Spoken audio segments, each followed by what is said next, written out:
Do Papai Noel do Mato ao Pels-Níquel, a celebração do Natal em Guabiruba, Santa Catarina.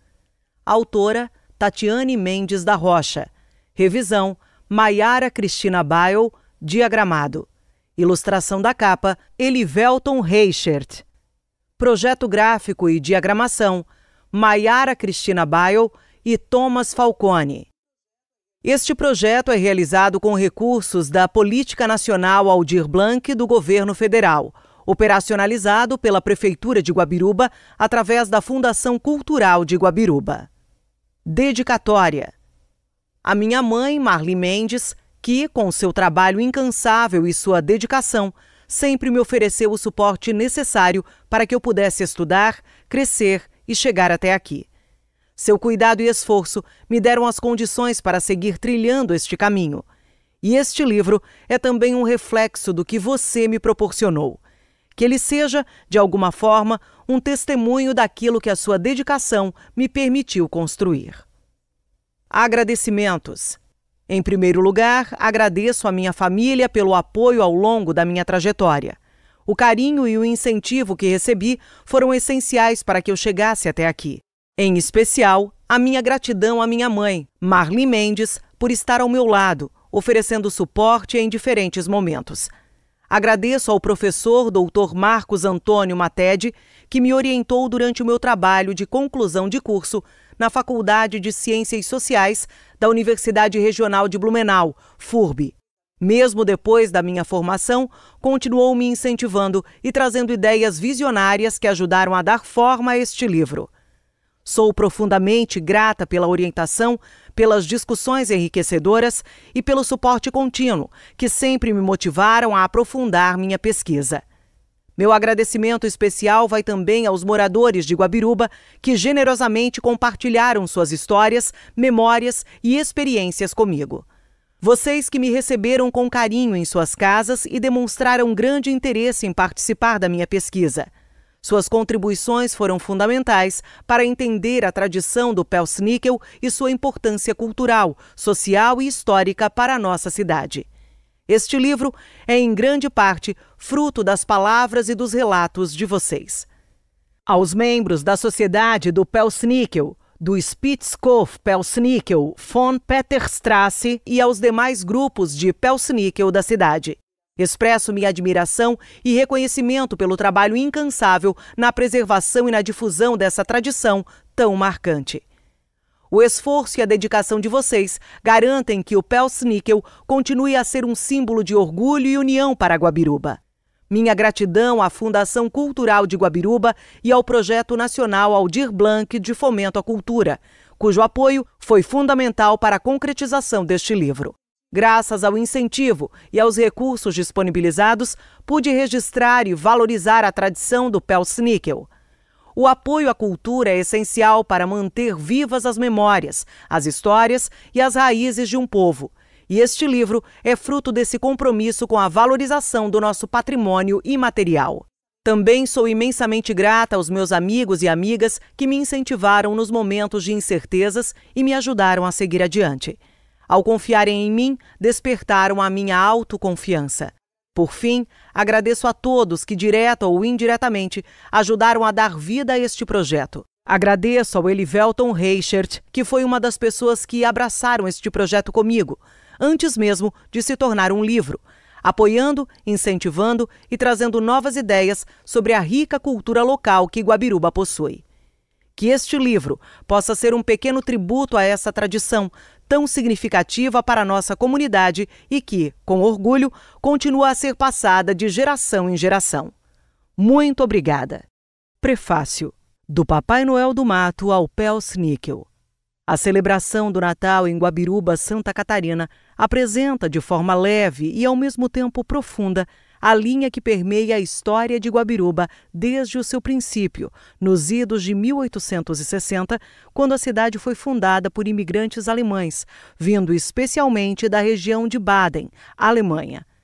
Decorridos 165 anos, a tradição do Pels-Níquel permanece viva e fortalecida entre a gente guabirubense. E mais, pois já ultrapassou faz muito tempo os limites da cidade e do estado de Santa Catarina. A obra aborda de forma sintética algumas das causas da imigração alemã, os primórdios da fundação de Guabiruba e também a cultura trazida pelos imigrantes alemães, como o artesanato, a ligação com a agricultura, as festas tradicionais, a língua, a culinária e as celebrações religiosas que continuam influenciando a cidade até hoje. Ao abordar os desafios e dificuldades iniciais relacionadas à adaptação e ao processo de integração, a autora discorre sobre a importância da preservação da identidade local como forma de garantir que a herança cultural atravesse muitas gerações. E dentro da preservação cultural da cidade, destaca-se o Pelsníquel, refletindo a continuidade da cultura natalina trazida pelos imigrantes que fundaram a cidade, mantendo vivo o elo entre o passado e o presente cultural. O livro também demonstra as mudanças e atualizações que a indumentária do personagem sofreu ao longo das décadas, assim como as suas principais características ainda presentes, pois o traje do Pelsníquel apresenta características históricas do bairro onde ele vive.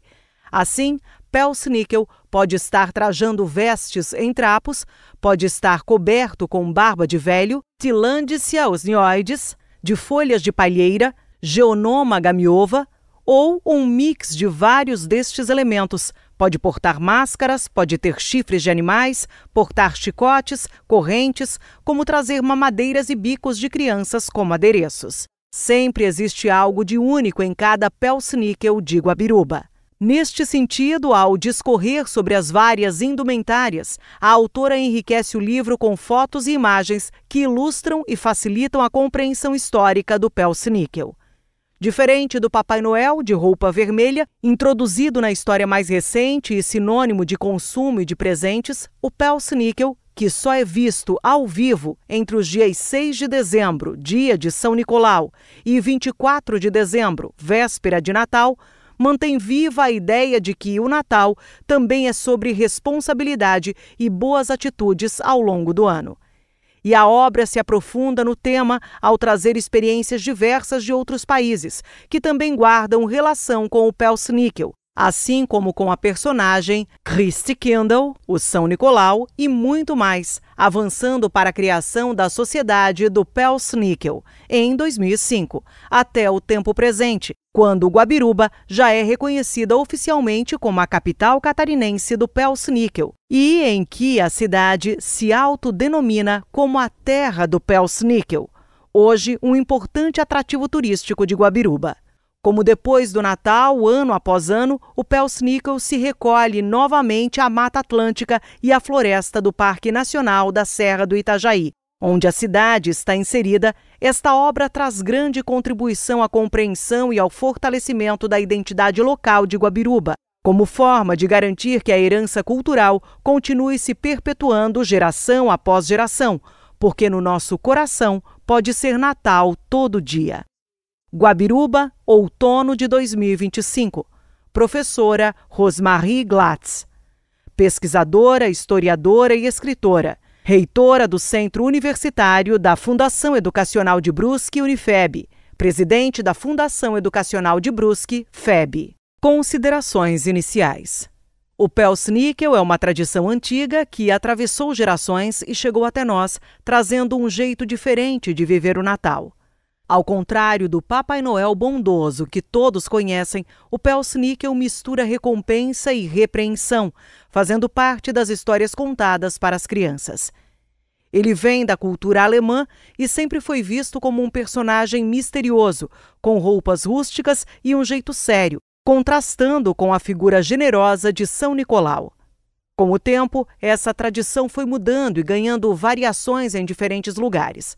Aqui no Brasil, e principalmente em Guabiruba, o Pelsníquel encontrou um espaço especial, se tornando parte da identidade da cidade e sendo mantido até hoje. Para entender de onde vem o Pelsníquel, é importante conhecer a história de São Nicolau. São Nicolau foi um bispo que viveu no século IV e se popularizou por ajudar os necessitados, além de ser considerado milagroso, sendo a inspiração para o que hoje chamamos de Papai Noel. Mas, em algumas tradições da Europa, São Nicolau não andava sozinho.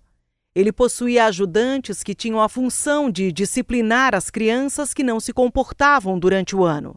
Entre esses ajudantes estavam Krampus, Knerkrit, Ruprecht ou Pelsnickel. Cada um deles tinha um jeito diferente, mas todos faziam parte da festa de Natal, trazendo essa ideia de que nem tudo era o presente, também era importante se comportar bem. O Pelsnickel, que significa Nicolau Peludo, é uma dessas figuras do Natal germânico que se destacava pelo visual e pelo jeito mais rígido. Ele se veste com trapos, barba de velho, folhas e costuma carregar correntes e varas. Sua missão? Ensinar respeito e disciplina para as crianças. Diferente do Papai Noel, que simboliza apenas a bondade e os presentes, o Pelsnickel mantém viva a ideia de que o Natal também é sobre responsabilidade e boas atitudes ao longo do ano. Essa tradição veio para o Brasil com os imigrantes alemães, no século XIX, que trouxeram não só as suas crenças e festividades, mas também esse personagem misterioso e marcante. A cidade de Guabiruba, localizada no Vale do Itajaí, Santa Catarina, foi colonizada a partir de 1860 por imigrantes alemães. Eles trouxeram consigo seus costumes e tradições que logo se tornaram parte essencial da identidade da comunidade.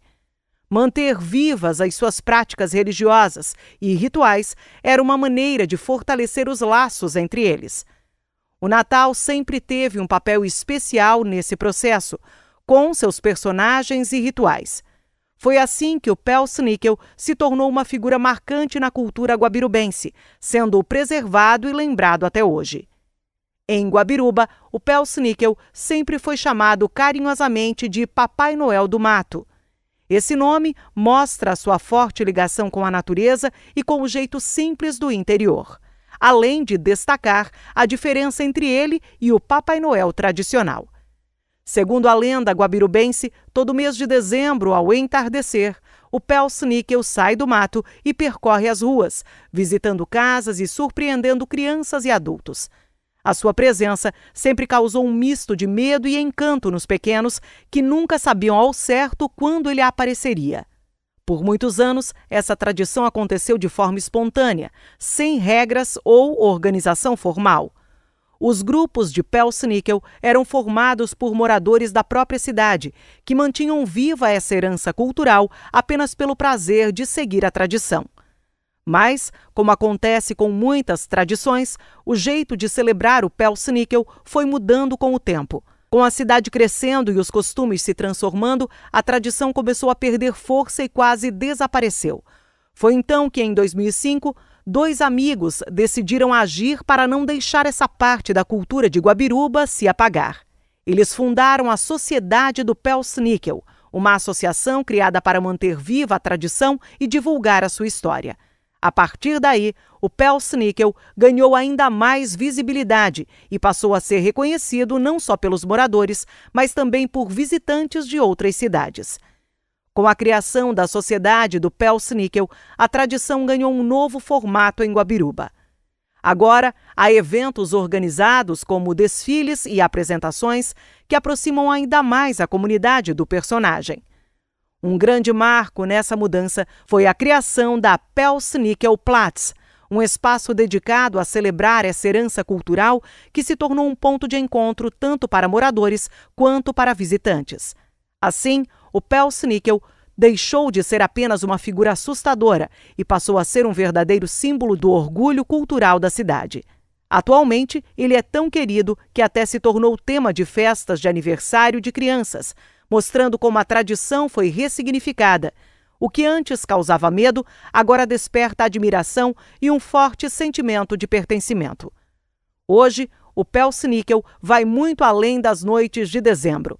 Se antes ele aparecia apenas no período natalino, cercado de mistério, agora sua presença é constante e reconhecida em toda a cidade. Ele se tornou um símbolo tão forte que movimenta o turismo e até a economia local. Na Pelsnickel Platz, por exemplo, é possível encontrar desde miniaturas e pelúcias do personagem até o chopp do Pelsnickel. Tudo isso mostra como a cultura pode se renovar sem perder a sua essência, unindo o respeito às origens com a criatividade para seguir viva e forte. Este livro nasceu de uma pesquisa que buscou entender a trajetória do Pels-Níquel em Guabiruba, desde a chegada dos imigrantes alemães até ele se tornar um símbolo da nossa cultura atualmente. Para isso, além de estudar documentos históricos, entrevistei 13 moradores da cidade que vivenciam essa tradição tanto de forma direta, seja como membros da sociedade do Pels-Níquel, quanto de forma indireta, sendo do poder público ou morador da cidade. A partir dessas histórias, irei reconstruir o caminho do Pels-Níquel e mostrarei como ele foi se transformando ao longo do tempo, para entendermos o impacto que essa figura possui na identidade, na cultura e na economia local. As entrevistas permaneceram anônimas para preservar a privacidade dos entrevistados e garantir que as suas opiniões e histórias sejam compartilhadas de maneira segura. Esses relatos são as vozes da comunidade para contar essa história junto comigo. A pesquisa que resultou neste livro começou durante a minha graduação em Ciências Sociais na Universidade Regional de Blumenau, FURB, que finalizei em 2023. Me aprofundei no estudo da tradição do Pels-Níquel e em como ela foi mudando ao longo do tempo. O interesse por pesquisar a tradição surgiu quando percebi como, ao chegar no Brasil com a imigração alemã no século XIX, ela foi transformada em Guabiruba e passou a ser um dos maiores símbolos da identidade do município. Este livro é dividido em 3 capítulos principais para ajudar a entender a trajetória do Pels-Níquel. No primeiro capítulo, a formação e o desenvolvimento da região do Vale do Itajaí-Mirim. Explico o contexto histórico e geográfico da nossa região, destacando a colonização alemã e como os imigrantes trouxeram as suas experiências e costumes. No segundo capítulo, a origem histórica do Pels-Níquel. Conto a história do personagem, suas diferentes versões pelo mundo e sua ligação com personagens como São Nicolau e Christkindl. Por fim, no terceiro capítulo, Pels-Níquel em Guabiruba. Analiso como essa tradição foi mantida e transformada ao longo dos anos, levando à sua institucionalização e ao impacto que tem na cidade até hoje. Se você é de Guabiruba, assim como eu, certamente já ouviu histórias sobre o Papai Noel do Mato ou até vivenciou encontros marcantes com ele.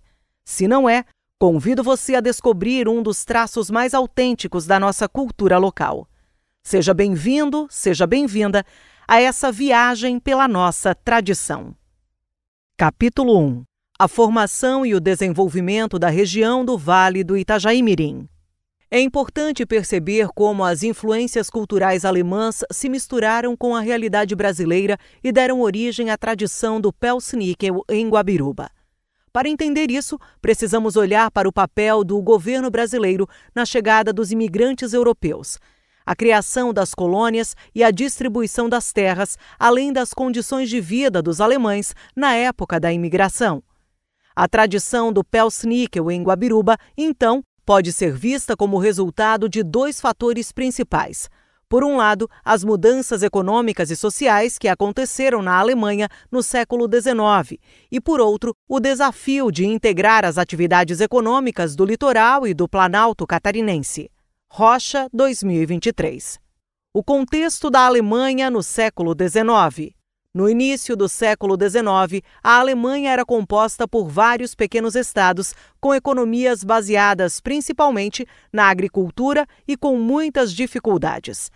A sociedade era dividida entre a nobreza, a classe média e o povo, que incluía camponeses, artesãos, servos e trabalhadores urbanos. O comércio e a indústria eram controlados por leis antigas, vindas da Idade Média. Como explica Seifert, 1974, o povo alemão vivia em condições muito diferentes, desde a total dependência, servidão, até uma liberdade limitada, com a obrigação de pagar grandes taxas. No dia a dia, a alimentação era basicamente composta por produtos locais. Seifert, 1974. Em 1798, foram feitas algumas reformas para dar mais liberdade aos servos, mas essas mudanças acabaram favorecendo mais os nobres do que os camponeses, como Seifert, 1974, descreve a seguir. Uma atitude política em favor dos camponeses só foi tomada em 1798, quando os servos da Prússia foram emancipados. Mas a iniciativa dessa emancipação ficou a cargo dos Junkers. Eram os nobres grandes proprietários de terras que dominavam a política e o exército da Prússia. Foi dessa classe de senhores que saíram os generais, estadistas e comerciantes que dominaram o cenário alemão no século XIX, o que garantiu a permanência do sistema. Só em 9 de outubro de 1807 é que o ministro Stein, com o Edito de Confirmação, garantiu essa emancipação, abolindo definitivamente a servidão na Prússia. Foi anulado o regime de fideicomisso. O filho mais velho do Junker herdava a propriedade sozinho, podia desfrutar da terra e dos demais bens, mas não podia vendê-la. Os demais filhos e filhas não tinham direito sobre a terra, mas podiam desfrutar com o irmão. Esse regime vigente na classe nobre não deixava no desamparo os filhos mais novos do testador.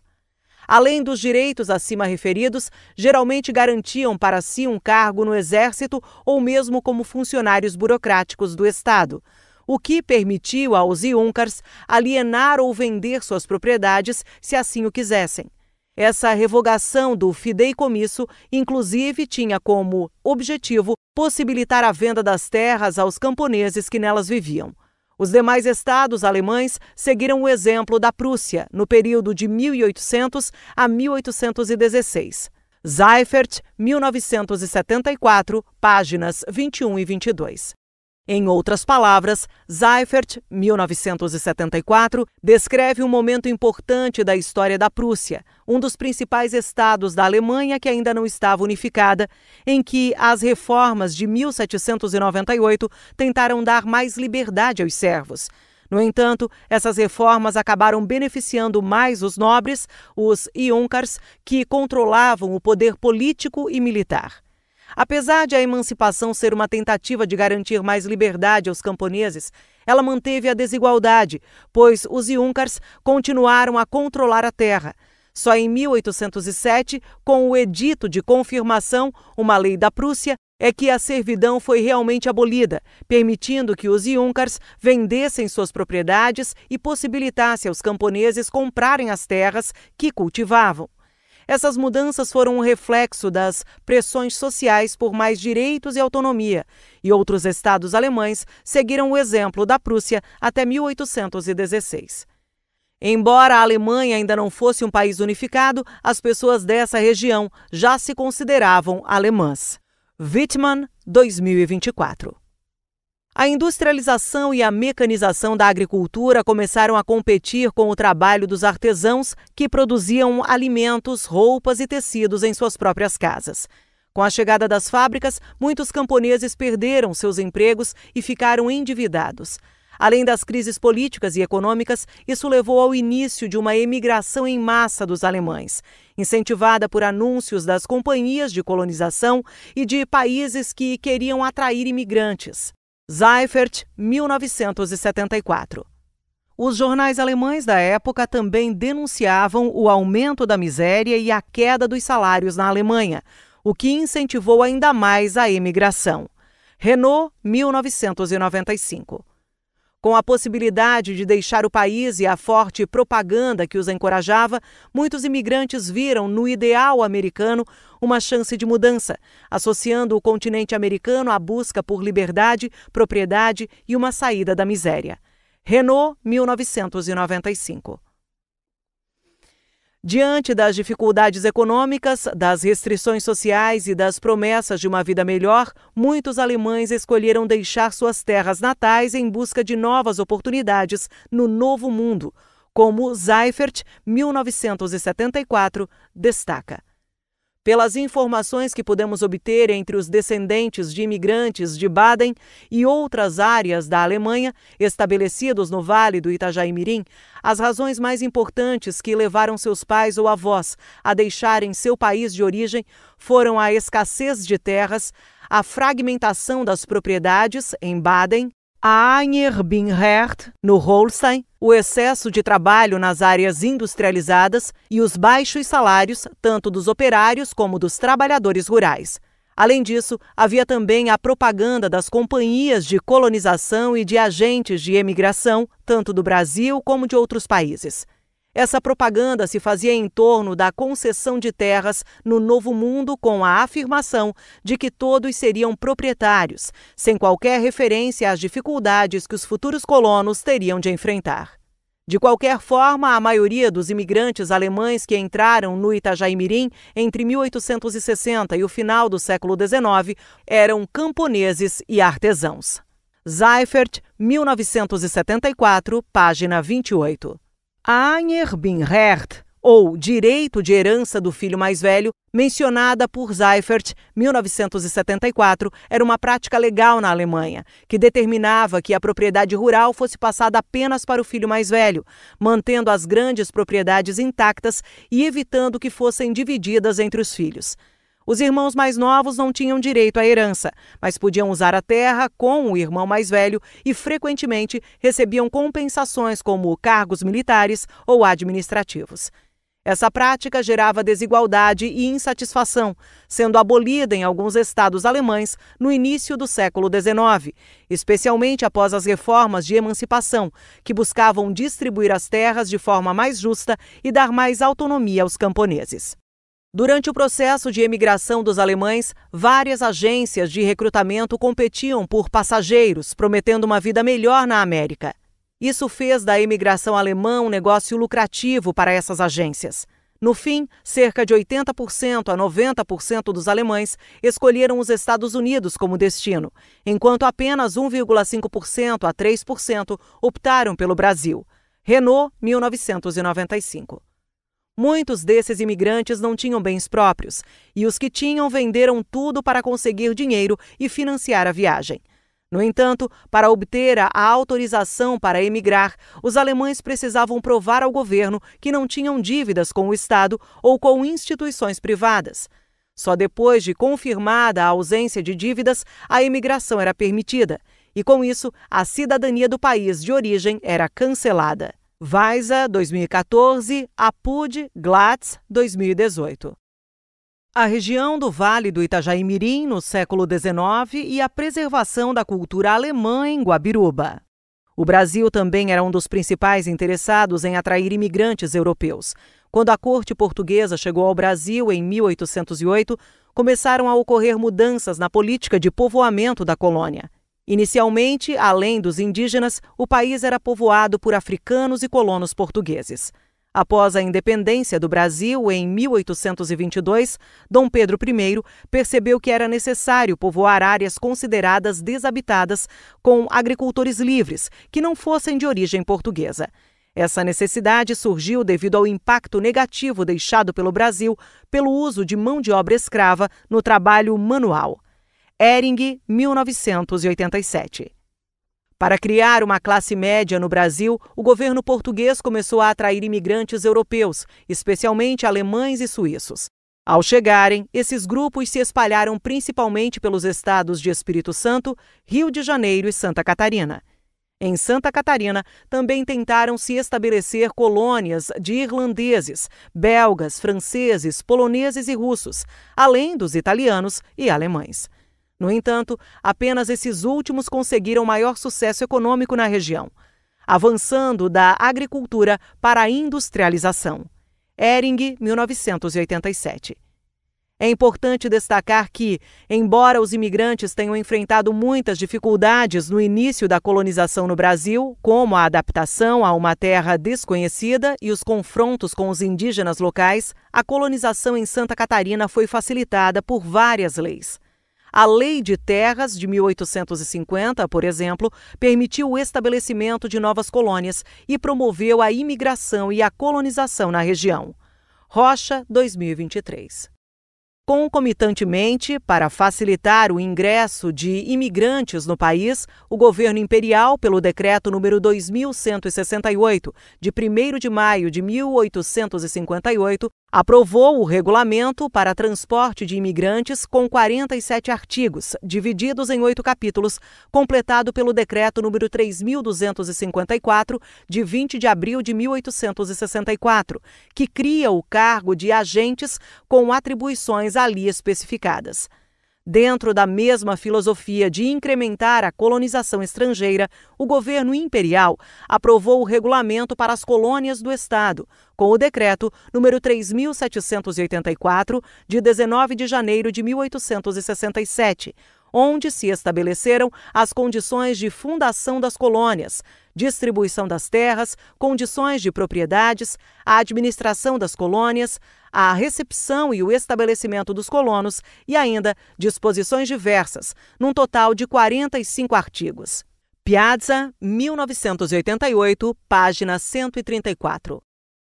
Segundo Ehring, 1987, a distribuição de terras nas colônias alemãs no Vale do Itajaí seguiu um sistema parecido com o Wahl-Ruffendorf, da Alemanha.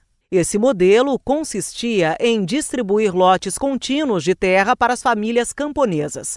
O governo era responsável por dar apoio às colônias, tanto nas atividades agrícolas quanto em trabalhos de infraestrutura. Bassani, 2020, explica que o sistema Wahl-Ruffendorf era uma forma de organizar as terras em vilarejos da Alemanha medieval, onde os lotes eram longos e estreitos, dispostos ao longo de estradas ou rios. Isso facilitava o acesso ao transporte e aos recursos naturais, além de manter a comunidade unida. Nas colônias alemãs de Santa Catarina, esse modelo foi adaptado. As casas eram construídas próximas umas das outras ao longo das estradas, o que favorecia a comunicação, proporcionava mais segurança contra ataques de animais e revoltas indígenas e fortalecia a união entre os colonos. Bassani, 2020. Essa forma de organização também ajudou a preservar a cultura alemã em um novo território. Segundo Bassani, 2020, o sistema Wahl-Ruffendorf contribuiu para o isolamento inicial das etnias nas colônias, funcionando como uma estratégia para manter a identidade cultural alemã. A estrutura do sistema de colonização, aliada à falta de infraestrutura pública, reforçou a homogeneidade étnica e criou uma distinção entre os colonos alemães e aqueles de outras origens. Seifert, 1981, Apud, Bassani, 2020.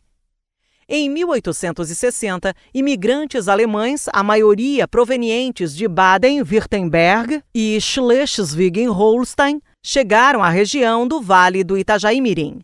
Esses colonizadores formaram comunidades e passaram a viver em pequenas propriedades de policultura, com uma agricultura diversificada e comércio local, o que lhes garantiu certa autonomia.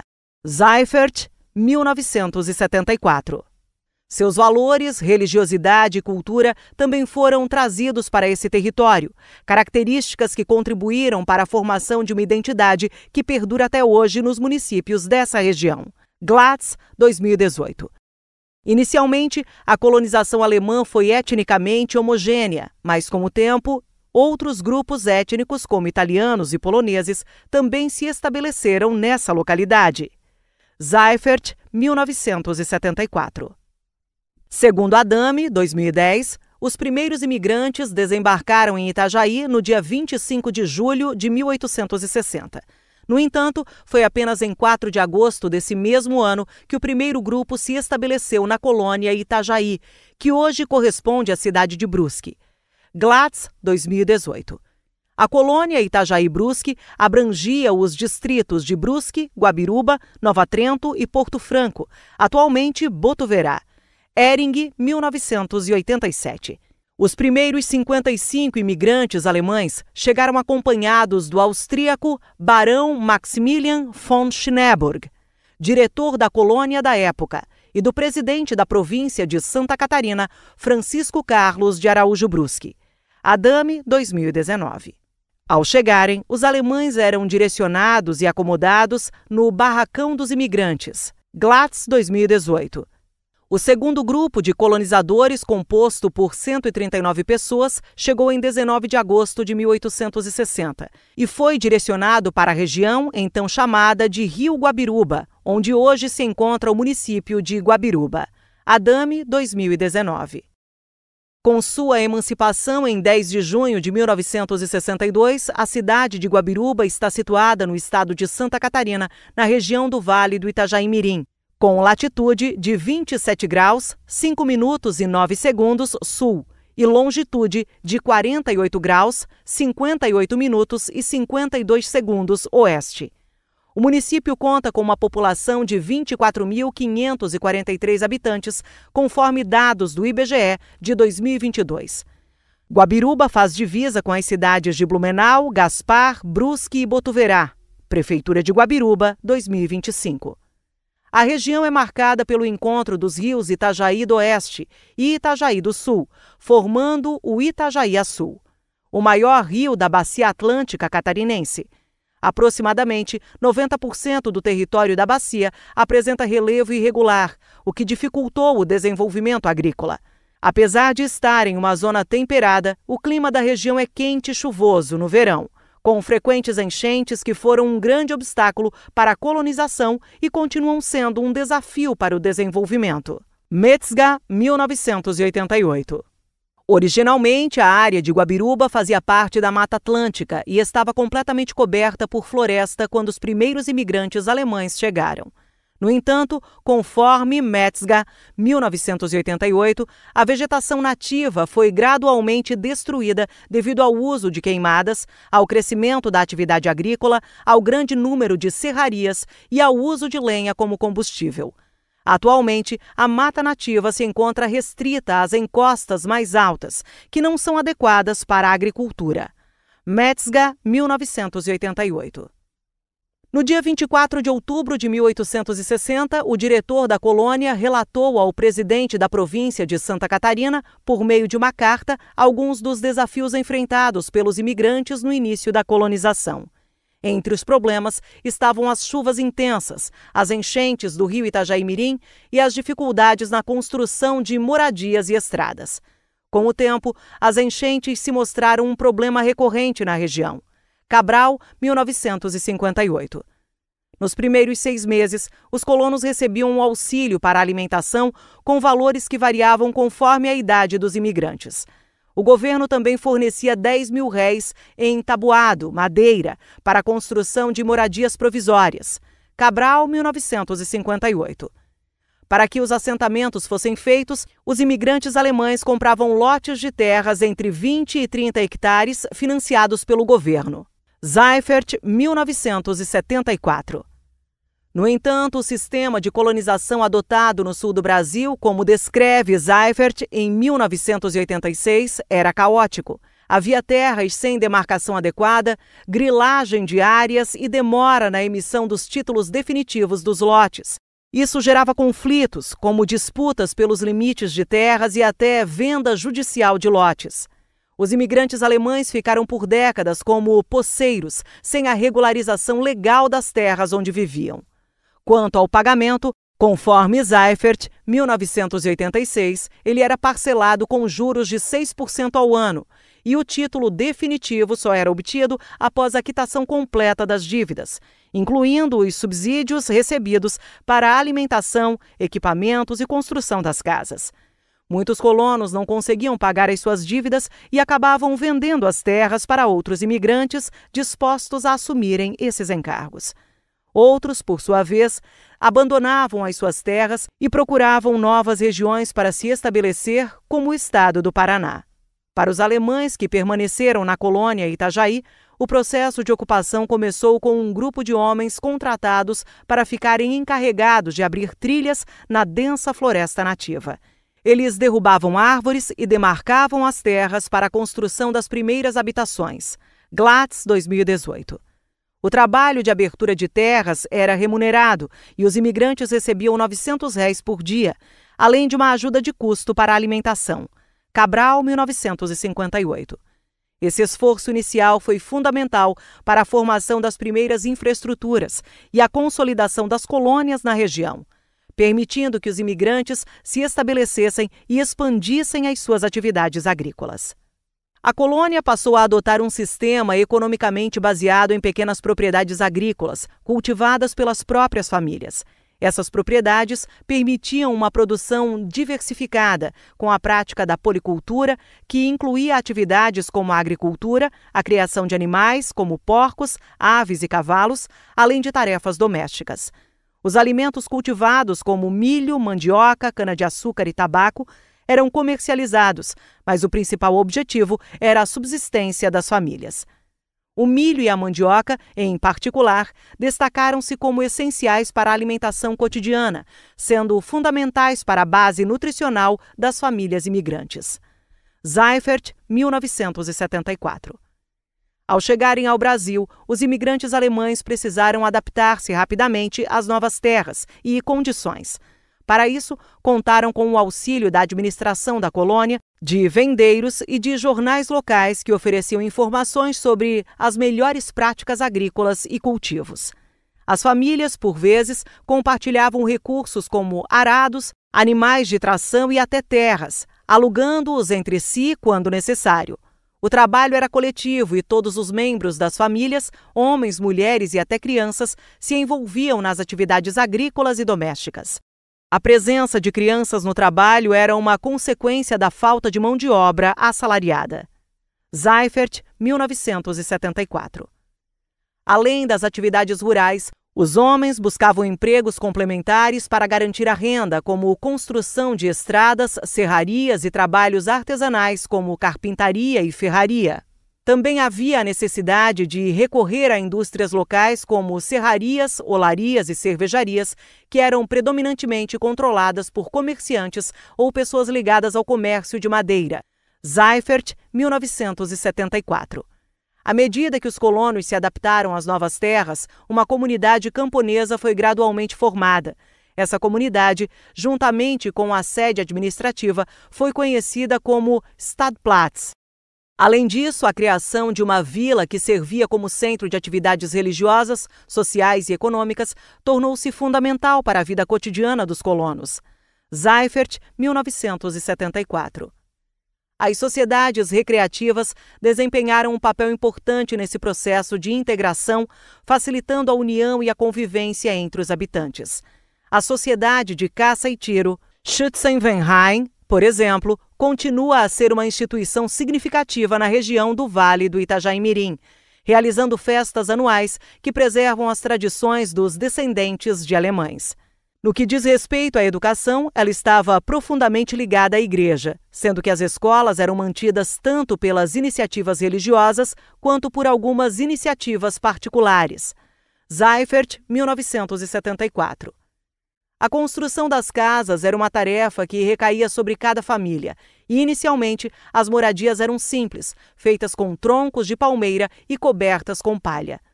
Com o tempo, à medida que a situação financeira da família melhorava, as casas eram substituídas por construções de madeira. Nessa transição, a ajuda mútua entre os vizinhos se tornava essencial. Essa cooperação era frequente não apenas na construção de casas, mas também em várias outras atividades essenciais para a comunidade, como a construção de capelas e escolas, a manutenção das estradas, o auxílio nas propriedades agrícolas e até nas trocas e vendas de produtos produzidos nas terras de cada família. A ajuda mútua também se estendia às questões religiosas, fortalecendo os laços entre os colonos e promovendo um ambiente de solidariedade. Seifert, 1974. A primeira capela da colônia foi construída em Brusque em 1865. A capela, feita de madeira, media 15 metros de comprimento e abrigava 28 bancos. Ela também possuía o sino Ana Susana, com 225 quilos, fabricado na Alemanha. A capelania, que marca o início da organização religiosa da colônia, foi criada em 1867, sob a padroeira Nossa Senhora do Socorro, antes de ser formalmente estabelecida como paróquia. Brusque Memória, 2025. A migração das famílias alemãs para o Brasil, como explica Renault, 1995, representou uma transição significativa de um sistema feudal na Alemanha para um país prestes a se tornar uma república. Nesse contexto, a liberdade religiosa e a modernização foram aspectos cruciais para esses imigrantes, cujos objetivos políticos e econômicos se alinhavam às transformações sociais no Brasil. No entanto, o isolamento relativo da colonização alemã possibilitou a preservação de aspectos culturais fundamentais, como o idioma, a literatura, a música e os valores típicos da Alemanha. Esse processo gerou uma síntese única, onde as tradições alemãs se misturaram com as influências brasileiras, criando uma identidade híbrida para esses imigrantes e seus descendentes. Ao se estabelecerem na região de Guabiruba, os imigrantes alemães, mesmo originários de diferentes regiões da Europa, criaram áreas de convívio e comunidade entre as famílias, fortalecendo os laços sociais. De acordo com o Riffel, 2009, a preservação de sua identidade cultural foi uma prioridade para esses colonos. Eles mantiveram seus costumes, tradições e práticas culturais, como a língua, a culinária e as celebrações religiosas, como forma de garantir que sua herança cultural alemã fosse transmitida às futuras gerações. Assim, a adaptação ao novo território não significou uma perda de identidade, mas sim uma adaptação da cultura alemã ao contexto brasileiro, criando uma rica fusão entre os dois mundos. Os imigrantes usaram a memória do seu lugar de origem para construir imaginativamente seu novo mundo, permanecendo a sua terra natal como um símbolo unificado poderoso para povos deslocados. Dessa forma, mesmo partilhando a ocupação da região com imigrantes italianos e poloneses, a afirmação das antigas tradições serve como fator unificador de identidades. Riffel, 2009, página 4678. A cultura trazida pelos imigrantes alemães para Guabiruba, como o artesanato, a forte ligação com a agricultura, as festas tradicionais e a fé religiosa, continua a influenciar a cidade até hoje, conforme destaca Riffel em 2009. A religião, especialmente, era e continua sendo um elemento central na vida da comunidade, moldando muitos dos costumes e práticas cotidianas. Os ritos de passagem, como batismos, casamentos e funerais, tinham grande importância na trajetória de vida das pessoas, como aponta Metzger, 1988. Entre as heranças culturais mais notáveis, as tradições natalinas alemãs continuam presentes, com o enfeite de pinheiros, doces decorados com glacê e açúcar cristal, além dos cânticos natalinos. Riffel, 2009. Esses elementos têm sido preservados ao longo das gerações e fazem parte das celebrações de fim de ano em Guabiruba. No entanto, a tradição sociocultural mais emblemática trazida pelos colonos alemães para a cidade é, sem dúvida, a do Pelsnickel, um personagem típico das festas natalinas que até hoje mantém viva a memória das origens alemãs na região. Riffel, 2009. A tradição do Pelsnickel em Guabiruba, mais do que uma simples celebração festiva, representa um importante símbolo da identidade dos imigrantes alemães na região do Vale do Itajaí-Mirim. Esse personagem carrega consigo as memórias e os valores dos colonos que, ao se estabelecerem em Santa Catarina, conseguiram preservar as suas tradições e cultura.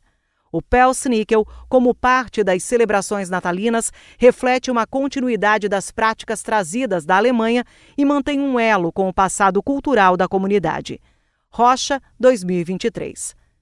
A seguir, ao iniciar o capítulo sobre a linha do tempo do surgimento do Pelsnickel e suas variantes no mundo, será possível compreender melhor como esse personagem atravessa diferentes contextos históricos e geográficos, trazendo uma visão mais ampla sobre a sua importância e impacto na cultura de Guabiruba e do Vale do Itajaí-Mirim.